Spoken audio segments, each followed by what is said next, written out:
كما صليت على إبراهيم وعلى آل إبراهيم إنك حميد مجيد. میرے محترم حضرات اور معزز ساتھی، تو میں یہ کہہ رہا تھا کہ اس رب کا ہم سب کے اوپر انعام ہے، اور تمام تعریف اسی رب کے لیے ہے جس نے اس دنیا کے تمام نقشوں کو بنایا. سارے کے سارے نقشوں کو بنانے والی ذات اللہ. چاند کو اللہ نے بنایا، سورج کو اللہ نے بنایا، زمین کو اللہ نے بنایا، آسمان کو اللہ نے بنایا، اور آسمان کے اندر جو ستارے ٹچ کیے وہ اللہ نے بنائے. لیکن ان تمام کے تمام نقشوں کو بنانے میں رب نے ہاتھ بھی لگایا. چاند کو اللہ نے بنایا لیکن ہاتھ نہیں لگایا. سورج کو اللہ نے بنایا لیکن ہاتھ نہیں لگایا. آسمان کو اللہ نے بنایا لیکن ہاتھ نہیں لگایا. اور جب انسان کو پیدا کرنا چاہا تو اللہ نے جس طرح سے تمام نقشوں کو ایک لفظ کن سے پیدا کیا، اللہ نے فرمایا کن ہو جا. لیکن جب انسان کو پیدا کرنا چاہا تو لفظ کن نہیں کہا، بلکہ اللہ نے انسان کو خود اپنے دست مبارک سے بنایا. اللہ نے انسان کو خود اپنے دست مبارک سے بنایا. میرے محترم حضرات اور معزز ساتھی، ایک بات سن لو بھی، 10-5 منٹ کے لیے بیٹھے ہیں، چاہو تو سن لو اور نہ چاہو تو کوئی بات نہیں. بات دراصل یہ ہے کہ محنت بہت بڑی کی ہے. یہ پنڈال بہت پیارا لگایا، یہ لائٹ بہت اچھی کی، لیکن جس جگہ پہ پروگرام کر رہے ہیں یہ جگہ سیٹنگ نہیں کر پائے. ساری چیزیں فٹنگ ہیں لیکن بیٹھنے کی جگہ سیٹنگ نہیں ہوئی. دائیں طرف بائیں طرف کس طرف دیکھیں، یہ مجمع سامنے ہوتا تو بات ہوتی.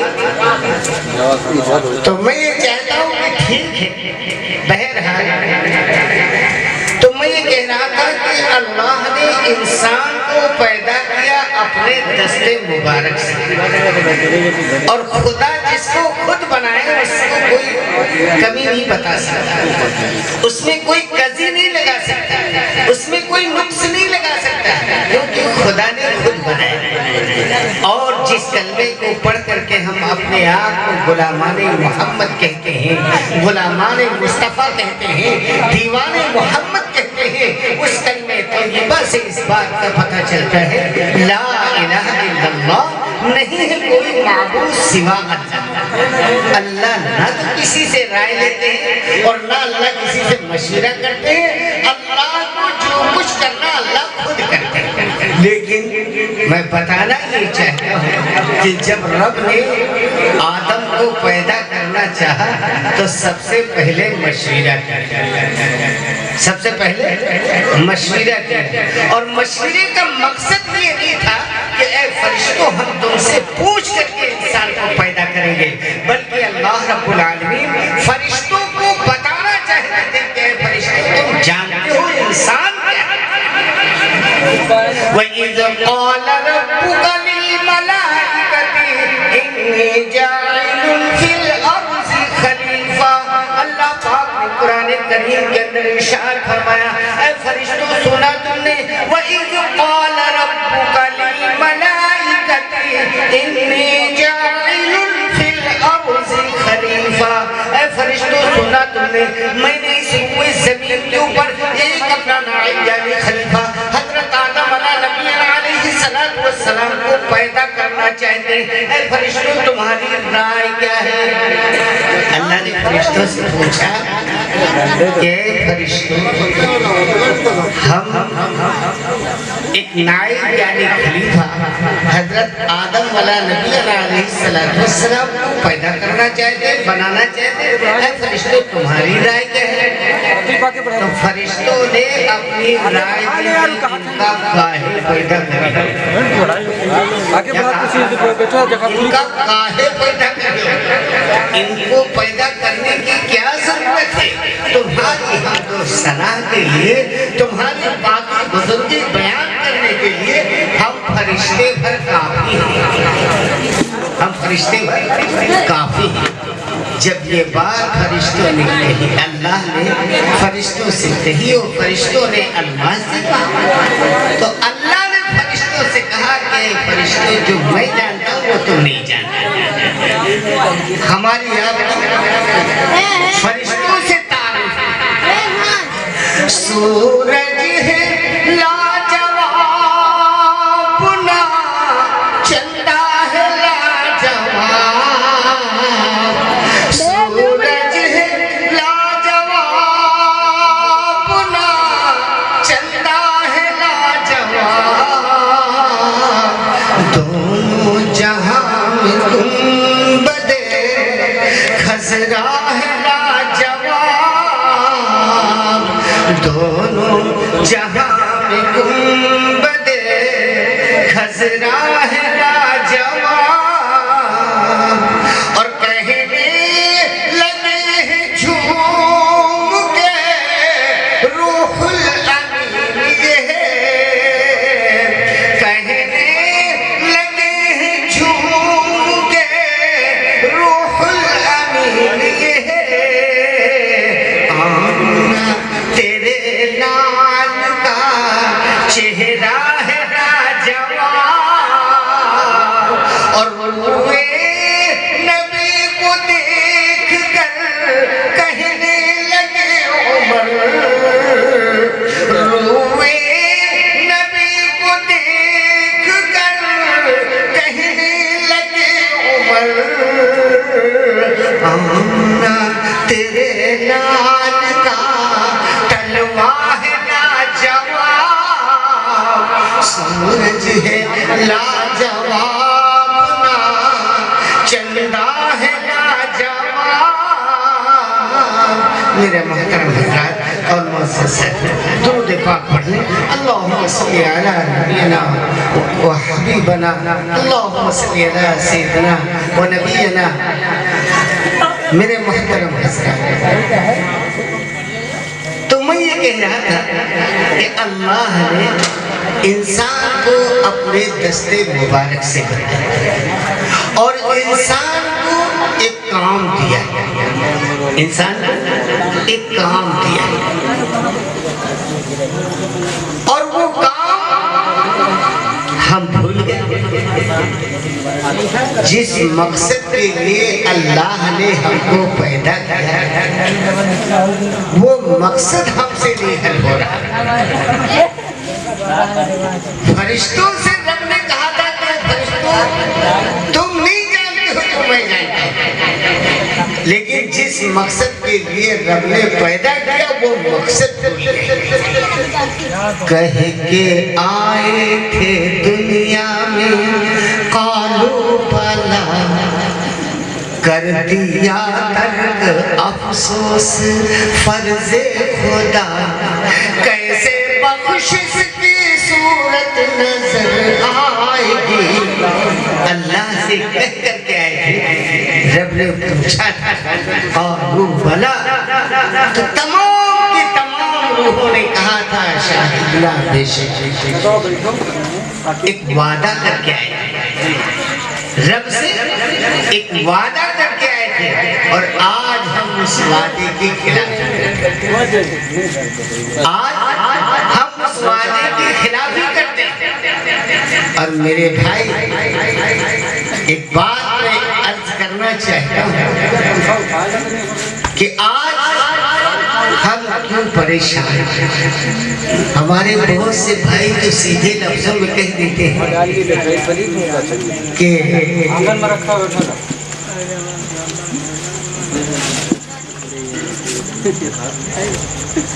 ہمارے بہت سے بھائی کہہ دیتے ہیں کہ یار کہنے کی بات نہیں ہے، یہ حکومت ہم کو بہت تنگ کرتی ہے۔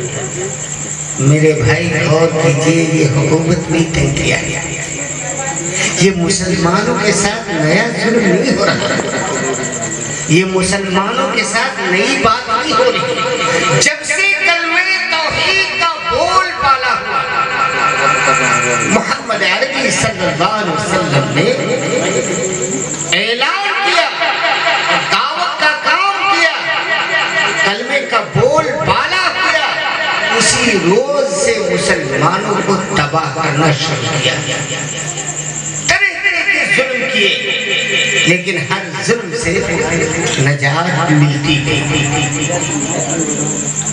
آج میرے بھائیوں اور دوستوں، ہم سب مل کر کے رب سے دعا مانگتے ہیں کہ اللہ ہمارے گھروں کے اندر برکت نہیں ہوتی، اللہ ہمارے کاموں میں برکت نہیں ہوتی، لیکن سچی بات بتاؤ، کبھی رب سے برکت والا راستہ اختیار کیا؟ ہفتے میں ایک نماز پڑھتے بھی، ہفتے میں ایک نماز جمعہ ادا کرتے، اور اس نماز کا حال یہ ہے کہ صبح سے شام تک ایک آواز لگاتے ہیں، رٹ اٹھاتے ہیں، جمعہ ہے، جمعہ۔ پڑھے لکھے لوگ جمعہ کہتے ہیں اور ان پڑھ لوگ جمعہ کہتے ہیں۔ اگر جمعے کے دن کسی بھائی سے کام کے لیے کہتے ہیں، یار کیسی بات کرتے ہو، جمعہ ہے، رگو ریشی کے اندر پرویا ہوا ہے، جمعہ ہے، جمعہ۔ لیکن جب اللہ کے پاک گھر میں پہنچتے ہیں تو نہ جمعہ ہے نہ جمعہ ہے، صرف جمعہ۔ 2 رکعت امام صاحب نے پڑھائی اور پوری مسجد خالی۔ اچھا، ہو سکتا ہے آپ کے یہاں سب لوگ پڑھ کے جاتے ہیں، ہمارے یہاں بہت کم لوگ پڑھتے ہیں۔ کہا جاتا ہے کہ بھائی نماز کو اچھی طرح سے پڑھو، نماز اچھی طرح سے پڑھو، اور یہ سوچ کر کے پڑھو کہ جو ہم جمعہ کی نماز ادا کرنے کے لیے آئے ہیں، یہی نماز ہماری زندگی کی آخری نماز ہے۔ کاش اس نماز کے بعد دوسری نماز کی نوبت نہ آئے اور اللہ کے پیارے ہو جائے، دنیا سے رخصت ہو جائے، تو جو ہم نے صرف دل سے رکوع سجود کیے ہیں، کاش اللہ ہو سکتا ہے اسی 1-2 رکعت میں مجھے جنت الفردوس میں۔ نماز کے لیے جب کھڑے ہو تو دل کے اندر یہ نیت ہو، یہ ارادہ ہو، یہ ہمارے دل کی کیفیت ہو کہ اللہ ہمیں دے دے۔ داہنی طرف جنت ہے، بائیں طرف جہنم ہے، اور بندہ راہ پرشرات ہے۔ ہمارا حال کیا ہے کہ نیت باندھ کے کھڑے ہوتے ہیں، اور کاش اگر مچھر آ گیا اور کندھے کے اوپر بیٹھ گیا تو نیت توڑ کر کے مچھر مار رہے ہیں۔ اگر ٹوپی کھسک گئی تو ٹوپی کو سدھار دیں، بار بار کرتے کے دامن کو نیچا کر رہے، اونچا کر رہے۔ اور کاش اگر موبائل بجنے لگے تو اتنے بڑے متقی ہو جاتے ہیں کہ پوری مسجد کی نماز میں گڑبڑی ہو جائے، پوری متقیوں کی نماز میں خلل پڑ جائے، لیکن موبائل نہیں بجتا۔ پتہ نہیں کس نے سمجھا دیا، برابر بج رہا، آپ کیسے ہاتھ ہٹاؤں؟ ارے یار، ٹوپی سدھار سکتے ہو، مچھر مار سکتے ہو، بدن کھجلا سکتے ہو، کیا کہ چپکے سے موبائل کے بٹن کو نہیں بند کر سکتے؟ نماز نہیں ٹوٹے گی، نماز میں کمی ہو جائے گی، کجی ہو جائے گی، نقص ہو جائے گا۔ اور یہی چیز کے لیے تو رب نے فرمایا کہ ہاتھ اٹھا کر کے مجھ سے دعا مانگو کہ اللہ ہماری نماز اس قابل نہیں ہے، کہ اللہ ہمارے رکوع سجود اس طرح کے نہیں ہے، اے اللہ اس نقل کو محشر کی نسل کر دے اور اپنی رحمت سے ہم سب کو جنت الفردوس دے۔ میرے محترم حضرات اور معزز، تو میں یہ کہہ رہا تھا کہ اللہ نے انسان کو بنایا اور اپنے دست مبارک سے سارے کے سارے انسانوں کا نقشہ ایک، اور سانچہ سب کا ایک، اور رنگ سب کا